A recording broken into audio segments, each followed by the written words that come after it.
काम करती हूँ। इससे पहले की बात की जाए, टीचिंग की तैयारी कर रही थी, बस नौकरी करना है, क्योंकि मेरे पापा प्रिंसिपल थे तो वही दिमाग में था। मगर कहते हैं कि किस्मत को कुछ और ही मंजूर था।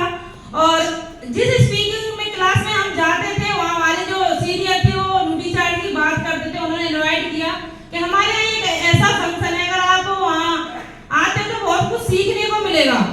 तो हमने गए वहाँ देखने के लिए। वहाँ चार्ज भी 50 रुपए का था, आज से 5 साल पहले।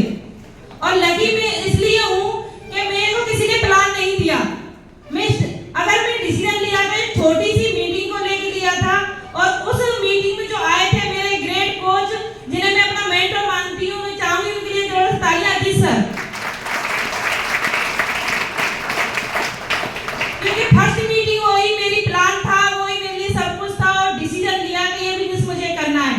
क्योंकि वहाँ सर ने एक चीज बोली थी, अगर आप यहाँ 10 से 5 साल काम करते हो तो आप फ्री हो सकते हो। क्योंकि मैंने अपनी पापा को देखा था कि 60 साल वो फ्री नहीं हो पाए। तो वो चीज समझ में आई कि नौकरी से तो कुछ होता नहीं है। मगर मुझे एक चीज समझ में आई, अगर मैं यहाँ पैसा कमाती हूँ इस बिजनेस में, और सर का चेक मोटिवेट किया था। सर ने बोला कि मुझे 85,000 रुपए पर मंथ आता है।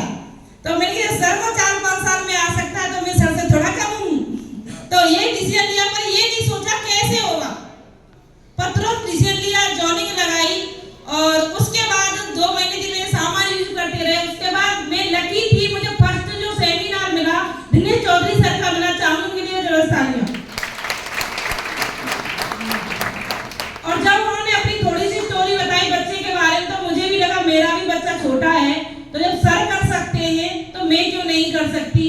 बस एक ही चीज है, अगर वो 10-20 साल तक जो परेशानियां झेलेगा वो भविष्य में नहीं झेलेगा। क्योंकि 20 साल तक जो बच्चा जो भी अपनी लाइफ में करता है वो सब कुछ भूल जाता है, मगर 20 साल के बाद जो उसको परेशानी आती है वो उसकी जिंदगी भर तक नहीं भूलता है। ये चीज समझ में आई। अगर मैं यहाँ से इतना सिक्योर कर जाती हूँ अपने बच्चों को, तो उन्हें भविष्य में जब तक उनकी जिंदगी है तो उन्हें कभी पैसे के लिए मोहताज नहीं होना पड़ेगा। Thank you झारसियों।